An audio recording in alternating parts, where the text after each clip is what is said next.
Based on the best-selling novel, Where the Crawdads Sing is now in theaters, but should you be in theaters watching it?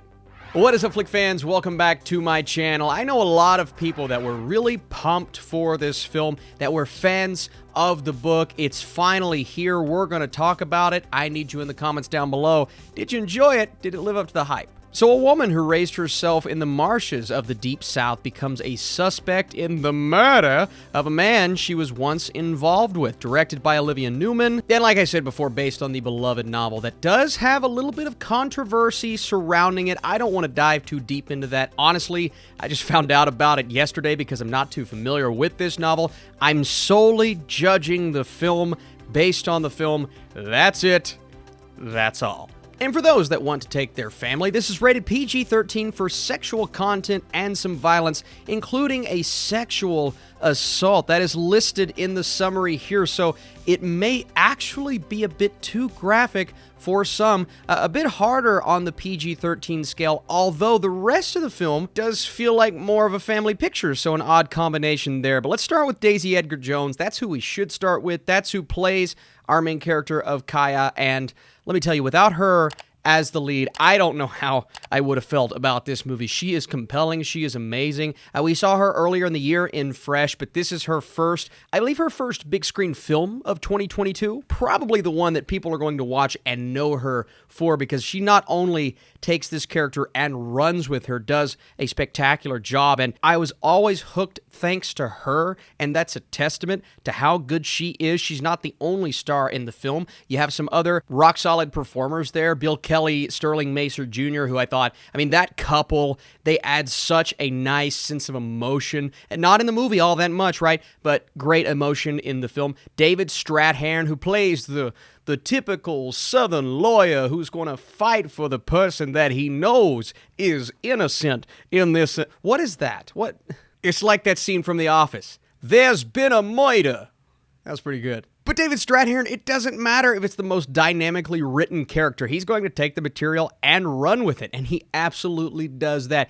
You get the moments in court. It's all based around a trial. This young girl, known as essentially around town, the weirdo who's lived in the marsh. It's the swamp creature. It's a legend, and there are fake stories, made up tales surrounding her, and no one really knows who she is, other than a few individuals that she strikes up relationships with in the film, and other than the murder itself and what happens in court, and is she or is she not innocent and or guilty? That's a question that's ongoing throughout the movie, but whenever we get a flashback or something building her up more and more, we're showing those relationships that made her who she is today. And when I say today, some of this stuff happened years ago. Even though there were moments I'm like, oh, that happened a month before that. And they say it's been a couple of years. And I'm like, well, but you look the same. There's no difference. Nothing has changed. Why? Look, I'm unfamiliar with the novel, clearly, but if I went in not knowing this was a movie based on a beloved novel, and then I watched it, I probably would have come out saying, I bet that was based on a beloved novel, because it does feel like the type of movie that hits those novel beats. It also hits those made-for-TV movie beats, and that's not a huge knock on the film, even though I felt that multiple moments throughout, right? But it's going to give you those moments where the emotions swell and the music rises, and you do start to feel what it's going for, but is it going for anything that we haven't seen before? And the answer is no. But does it have to? Maybe not.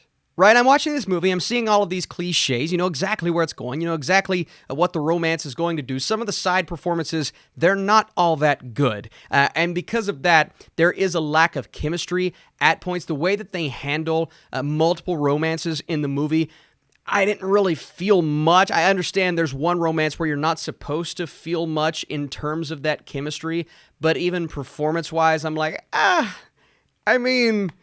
you know exactly what's coming. There are some awkward lines and line delivery, but you are still in it because Kaya is such a compelling character, even though you know exactly where it's going, especially if you've read the book.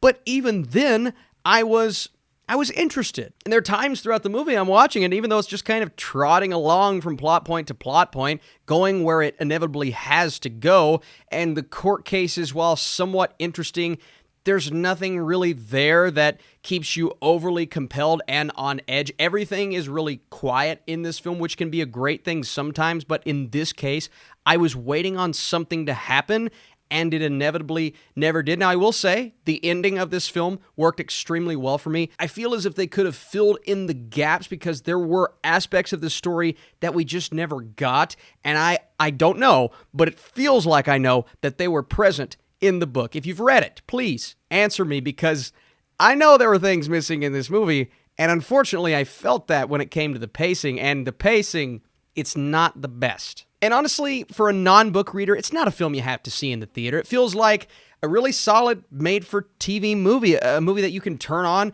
kind of pay attention to, get caught up in the emotions of it all, which I did towards the end, and you're interested enough because the question lingers, what actually happened? Are they going to answer it? Are they not? And at one point you think the movie is not going to address everything that you need, but then it does, and I'm like, yeah, I actually thought that was really well handled, and there were aspects of this movie that I liked. One of the biggest being the score. It sweeps you off your feet when it needs to. It worked extremely well for me, brought out almost all of those emotions. The visuals, they're a little bit all over the place at times. Some of the cinematography was beautiful, but some of the scenes were really dark, like the shading was slightly off, and I struggled seeing characters' faces. And at the end of the day, before I give you my score, hey, I appreciate you for being here. Be sure to start that discussion down below. If you want to support this channel, I appreciate it. Drop that thumbs up. While it doesn't feel like a film built to see on the big screen, and the plot points are predictable, there's enough here to make book readers appreciate the effort. Also, Daisy Edgar-Jones elevates every moment she is on screen. This is a slight recommendation from me. I'm going a 60% with my score. There's enough here to satisfy what you're going to see this film for. Do you get any more out of it? Not necessarily, but that's okay. Some movies are built to do what they do, and that's what it does. Was that confusing? Probably. All right, guys. Thanks for watching. The Gray Man. Soon.